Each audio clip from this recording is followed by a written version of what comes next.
सुनो, एक गिलास पानी देना। क्या? एक गिलास पानी ले आओ। ना तो मैं आपकी नौकरानी हूँ और ना ही आपका छोटा भाई जो आपका हुक्म सुनते ही दौड़कर आपके लिए गिलास पानी ले आऊं। मेरे बाप के घर में मेरे एक इशारे पर 10 नौकर हाथ बांधे खड़े रहते थे। ये मत भूलिए कि मैं एक अमीर बाप की एक लौती बेटी हूँ।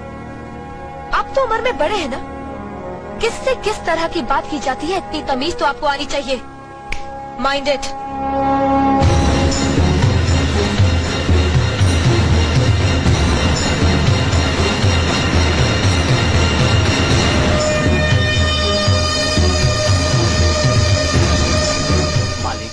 छोटी बहू की बात का बुरा मत मानना, नादान है, बच्ची है। गलती हमारी है मुनीम जी। हमने ऐसी लड़की को काम करने को कहा जिसे काम करने की आदत ही नहीं है। बड़े भैया पानी। नकुल, वो ट्रैक्टर रिपेयर करवा लिया ना? जी करवा दिया।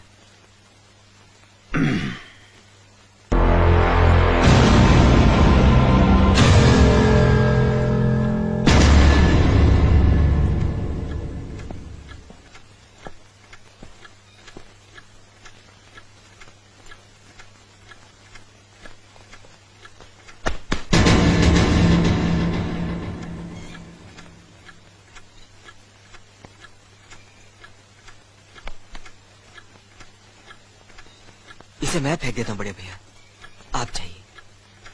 मुनीम जी, जो राम प्रसाद की बेटी की शादी के लिए जेवर देने के लिए कहा था, भिजवा दिया? जी हाँ मालिक। शहर में रहकर यही बदतमीजी और ओछी हरकतें सीखी आपने? अपने से बड़ों का लिहाज करना नहीं आता आपको? किससे कह रहे हो तुम? आपसे कह रहा हूँ। औरत पैदा हुई है तो औरत की तरह रहना सीखे। मीना। नकुल, तुम अंदर जाओ।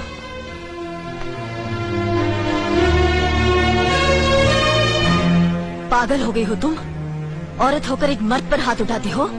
इतनी ऊंची घराने की बहू होकर ऐसी नीच हरकत, शर्म नहीं आई तुम्हें? कौन सा ऊंचा घराना? ये जहाँ सिर्फ एक आदमी राजा है और बाकी सब उसके गुलाम। मीना, चिल्लाइए मत। आप मेरी सास नहीं है। जिस तरह आप इस घर की बहू है वैसे मैं भी हूँ। बहू हो तो बहू की मर्यादा में रहो। मर्यादा की रस्सी में तो आप जैसी जाहिल और गवार औरतें बनती हैं।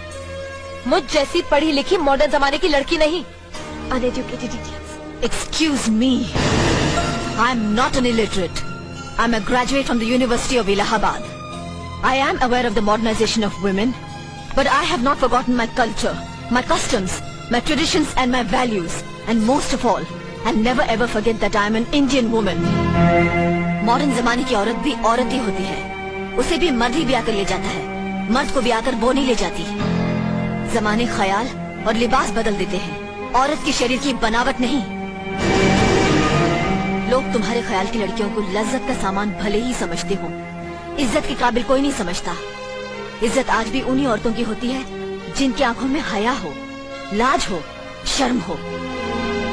हम नहीं कहते कि तुम बंदिशों में रहो, लेकिन अपने दायरे की सीमा को मत भूलो। लड़की जब अपने माँ बाप के घर होती है तब उसके कांधों पर अपने ही घर की इज्जत का बोझ होता है, लेकिन जब वो बहू बनकर ससुराल जाती है तब उसके कांधों पर एक नहीं 2 परिवारों की इज्जत का बोझ होता है। आज जिस तरह तुमने नकुल को तमाचा मारा है, अगर उसी तरह उसका भी हाथ उठ जाता तो तुम्हारी क्या इज्जत रह जाती? कभी सोचा तुमने? क्या बात है मीना?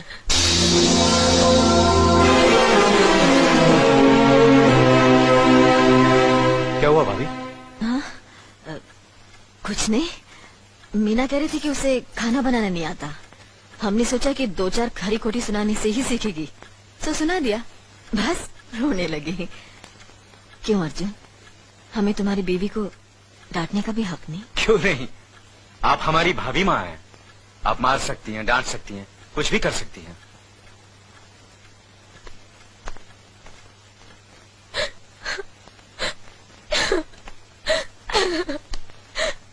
मैंने भूल की जो मैं लोगों के बीच आ गई। मेरी तो इस घर में कोई इज्जत ही नहीं है। जब देखो तो सब मेरी इंसल्ट करते रहते हैं। मैं कब से रो रही हूँ, तुम पूछ भी नहीं रहे हो कि मैं क्यों रो रही हूँ। बेकार रो रही है तो कौन पूछेगा? अच्छा, तो मैं तुम्हारे लिए और इस घर के लिए बेकार हो गई हूँ। अरे बेकार तो तुम हो गए अपने परिवार के बीच में रहकर। मैं कब से बोले जा रही हूँ और तुम हो के सुन ही नहीं रहे हो। इंसान की चीख सुनकर लोग शुभ अशुभ का विचार करते हैं, लेकिन जब मेंढकी को जुकाम होता है उसकी चीख की कोई परवाह नहीं करता। ये मत भूलो कि जब मेंढकी चिल्लाती है तो आंधी और तूफान आते हैं। आंधी और तूफान आएंगे तो उसका नतीजा तुम्हें ही भुगतना पड़ेगा। तो फिर ठीक है, अब मैं तुम्हारे साथ तब भी रहूंगी जब तुम मेरे साथ मेरे डैडी के घर रहोगे।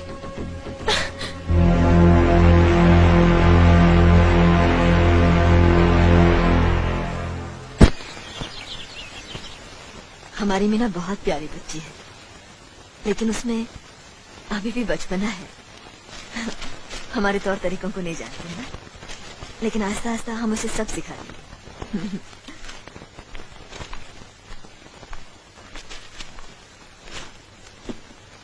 बड़े भैया, ये अपने घर जाना चाहती है। जाना भी चाहिए। 4-5 महीने हो गए, मायके की याद भी आती होगी इसे। और अर्जुन, तुम्हारे ससुर जी तुम्हें कई बार बुला चुके हैं, तुम भी कुछ दिनों के लिए हो आओ, तुम्हारा मन भी बहल जाएगा।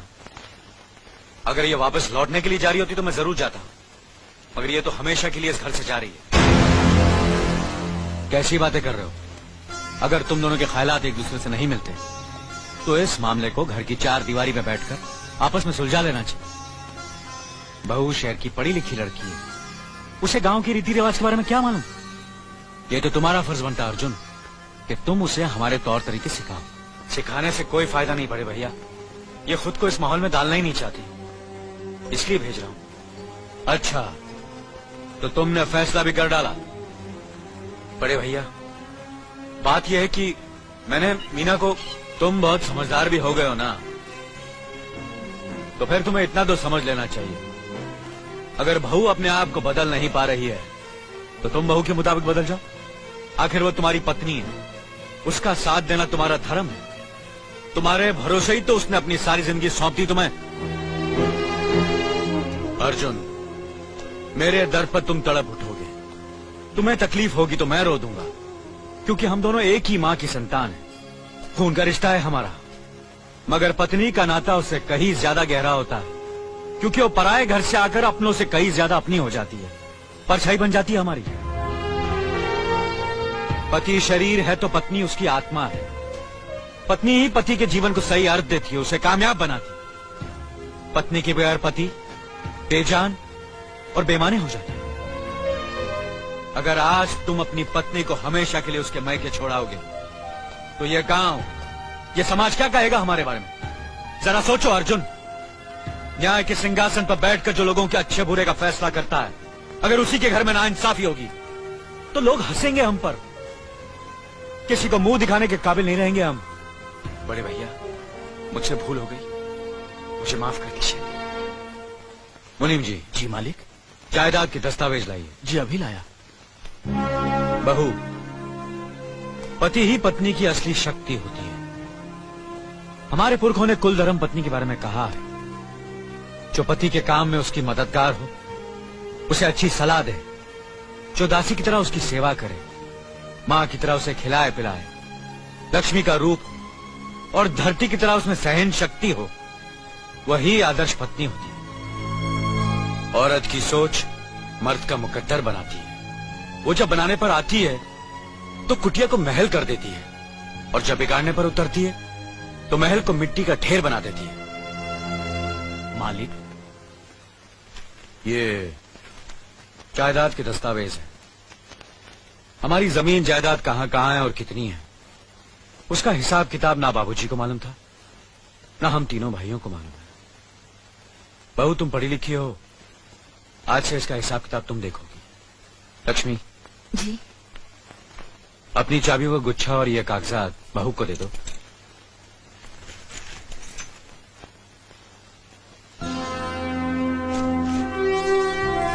आज से तुम इस घर की मालकिन हो।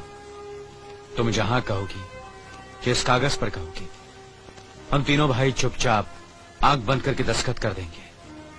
कैसा कहोगी वैसा ही करेंगे। बस एक ही विनती है बहू,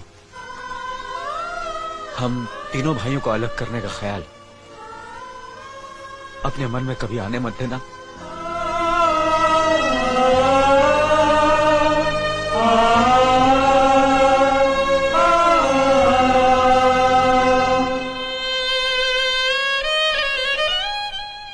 अच्छा किया तुमने बहू, बहुत अच्छा किया।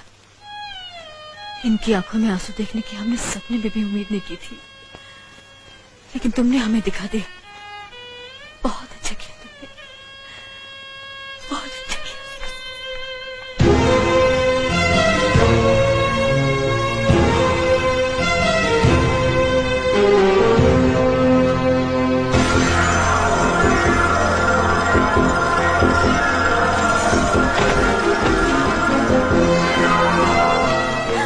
मीना, मीना, क्या हुआ बहू? मीना, मनी जी जल्दी से डॉक्टर को बुलाइए।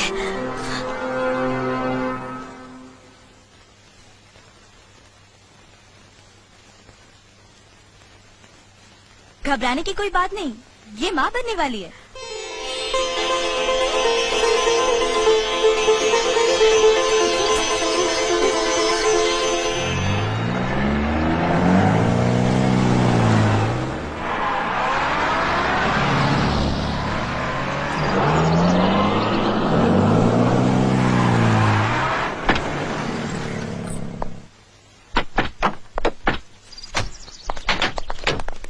आप लोग यहीं ठहरिए, मैं ठाकुर साहब से मिलकर आता हूँ।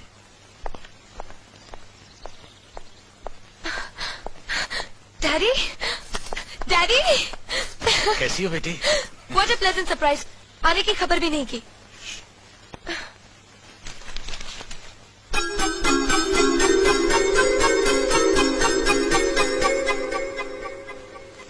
ठाकुर साहब, पाए लागू।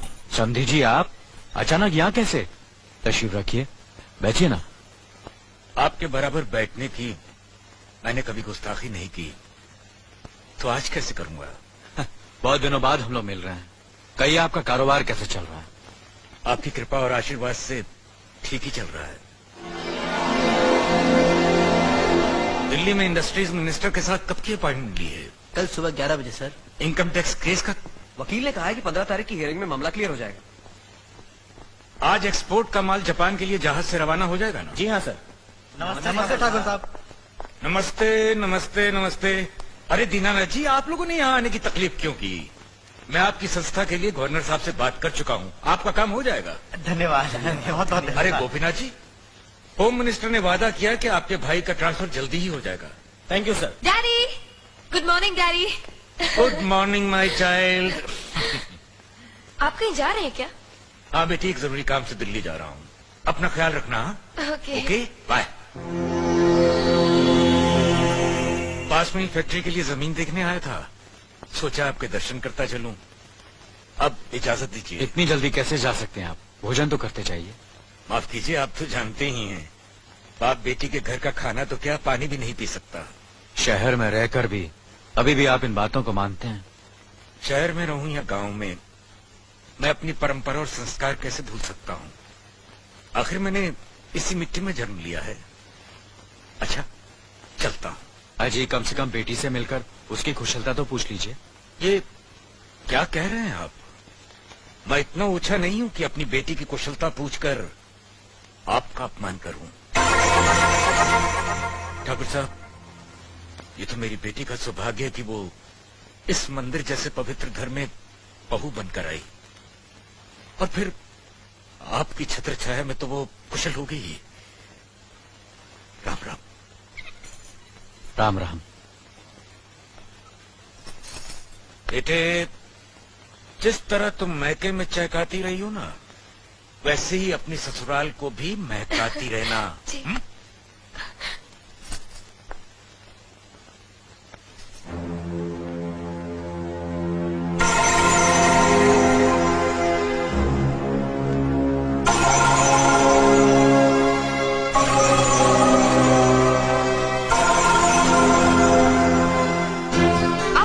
बड़े हैं ना, किससे किस तरह की बात की जाती है, इतनी तमीज तो आपको आनी चाहिए। Mind it, mind it, mind it, mind it, mind it. बड़े भाई, मुझे माफ कर दीजिए। क्या हुआ? मुझे माफ कर दीजिए। ये क्या कर रही हो? अपने पापों का प्रायश्चित कर रही हूँ।